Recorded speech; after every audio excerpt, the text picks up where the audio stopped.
पर्वाधिराज पर्युषण की आराधना का आज 7वां दिवस भावों की भव्यता के संबंध में जो एक आत्मस्वरूप की पहचान करने के लिए दे रहा है। ये भावों की भव्यता हमारे जीवन में कैसे बढ़े, इस पर्व के संबंध में जो भावना भवनाशिनी, उसके साथ धर्म के 4 मार्ग बताए गए हैं। वे हैं दान, शील, तप और भाव। दान, शील, तप के संबंध में सुना हमने, दान तभी दिया जा सकता है जबकि दाता के पास भाव हो। शील का पालन भी बल, सत्व, पुरुषार्थ के अनुसार भावों से ही होता है तथा तपस्या करने में भी देह को कष्ट देना ही पड़ता है, किंतु भावना के साथ ऐसी कोई स्थिति नहीं बनती। भावना का पक्ष सर्वसुलभ है। उत्तम भावना से मानव अपने कर्म शत्रुओं को पराजित ही नहीं करती, वरन जलाकर खाक भी कर देता है। आत्मबंधुओं, यदि हम सदैव अमृत का ही चिंतन करें तो विष भी अमृत बन जाता है। ठीक उसी प्रकार शत्रु के प्रति यदि मित्रत्व की भावना रखेंगे तो वह शत्रु भी मित्र बन जाएगा। मित्र और शत्रु अन्य कुछ नहीं है, ये केवल हमारी सुंदर व असुंदर भावनाओं का ही परिणाम है। बंधुओं, भव और भाव दोनों शब्द लगभग एक समान प्रतीत होते हैं, केवल एक मात्रा का अंतर है दोनों में। इन दोनों में घनिष्ठ संबंध है। भाव ही भव को घटाता है और भाव ही भव को बढ़ाता है। आत्मकल्याण के पथ में शुभ और शुद्ध भाव आवश्यक है। भाव ही है जो अमृत को जहर बना देता है और भाव ही है जो जहर को अमृत बना देता है।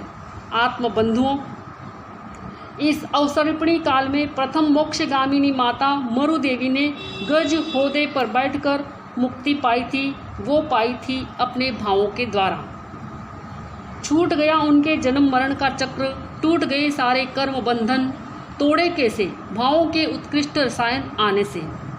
इसी तरह से बंधुओं बताते हैं, बाहुबली श्रमण बनकर उग्र तप किया, कर्म तोड़ने योग्य प्रचुर साधना की, पर केवल एक विचार गर्व का, अभिमान का, घमंड का, दंभ का, एक ऐसा चिंतन उनके सर्वज्ञपन में बाधक बना हुआ था।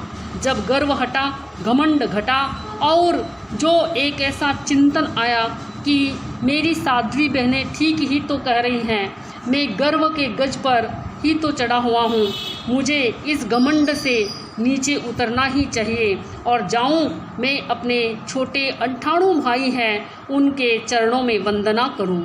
कदम बढ़ाने से पूर्व ही वहीं केवल ज्ञानी बन गई। सर्वज्ञ सर्वदर्शी का पथ उन्होंने चुन लिया। यही तो है भावों का चमत्कार।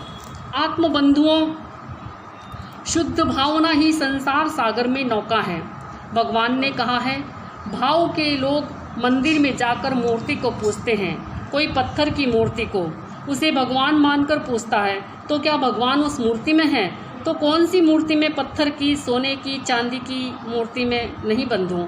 भगवान तो भाव में हैं, मन में हैं और उनके गुणों का गुण कीर्तन करने में है। भावना मनुष्य की सबसे बड़ी संपत्ति है, ये उसकी सर्वोच्च शक्ति है।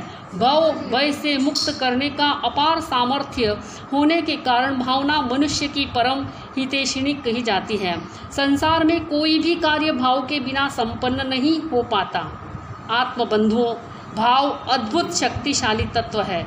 भाव रहा तो थोड़ा सा सत्कर्म भी बहुत बड़ा फल देता है और भाव नहीं रहा तो जन्म भर किए सत्कर्म भी व्यर्थ तथा अल्पतम फल देने वाले होते हैं। इसीलिए भगवान ने कहा है, सदैव भावना को शुद्ध एवं सुंदर रखें। इसीलिए तो कवि की पंक्तियों में भी कहा है, भाई भाव बिना रे खारी, खीर भक्ति रा मीठा बोंगड़ा। ओ भाई भाव बिना रे खारी, खीर भक्ति रा मीठा बोंगड़ा। क्या कहा है कि भावों के बिना तो क्या है, यानी जो खीर है वो भी क्या नहीं लगती है, सुस्वादिष्ट नहीं लगती है। और भावना अगर है तो भूंगड़े भी बड़े मीठे क्या होते हैं, प्रतीत होते हैं। इसी तरह से एक कथानक के माध्यम से बताया जाता है, जो 225 वर्ष पुरानी घटना है। सूरत में वीरजी भाई वैष्णव सेठ के यहाँ नौकरी करते थे। सेठ के आदेशानुसार रोज 1 घड़ा दूध तापी नदी में डालने जाते थे। फिर दूसरा काम करते थे वो, एक दिन डालने जा रहे थे दूध, रास्ते में एक सर्प मूर्छित पड़ा था। वीरजी भाई के पांव वहीं पर रुक गए। सोचा मैं रोज़ दूध का घड़ा तापी नदी में डालता हूँ, सेठ कोई देखने नहीं आता है। वीरजी भाई के हृदय में दया आ गई, भावना बढ़ गई और उन्होंने वो घड़ा सर्प के सामने रख दिया। सर्प के मुंह में दूध डाला, सर्प को दूध की गंध आई और वो होश में आ गया। सर्प उछलकर दूध के घड़े में गिर गया और सारा दूध पी लिया। सर्प जाने लगा और इशारा करने लगा, मुड़ मुड़ कर देखने लगा। उपकार का बदला, भावों का बदला तत्काल प्रत्युपकार रूप में चुकाने की भावना पैदा हो गई। धर्म का फल तत्काल मिलता है। सर्प थोड़ी दूर जाता है, फिर लौट आता है। तब वीरजी भाई समझ गए। वे सर्प के इशारे के अनुरूप उसके पीछे पीछे जाते हैं। वह पत्थर की शिला के नीचे जाकर फिर बाहर आ जाता है। वह इशारा कर रहा था कि इसे हटाओ।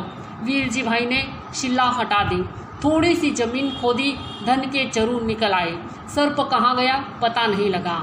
आत्मबंधुओं, धन के चरु घर लाकर गिने तो 56 करोड़ का धन निकला। आर्थिक संकट दूर हो गया। पहले वे सेठ के यहाँ नौकरी करते थे, अब वे स्वयं सेठ बन गए। वीरजी भाई के लड़का नहीं था, एक लड़की थी। उस लड़की के एक लड़का था, उसे वैराग्य हो चुका था। वीरजी भाई ने खूब मना किया कि तू 56 करोड़ का मालिक है, इस धन को संभाल और घर में सुखी रहकर। मगर उसने कहा कि मुझे स्थानकवासी संप्रदाय में ही दीक्षा लेनी है और मैं संत ही बनूंगा, मुझे ये धन नहीं चाहिए।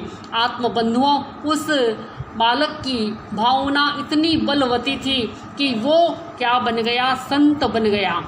कहने का अभिप्राय है कि उसके हृदय में जो एक दीक्षा की भावना थी, वो दीक्षा की भावना धन के द्वारा नहीं घटी बल्कि और अधिक बढ़ गई और वो लवजी ऋषि के नाम से विख्यात हुए।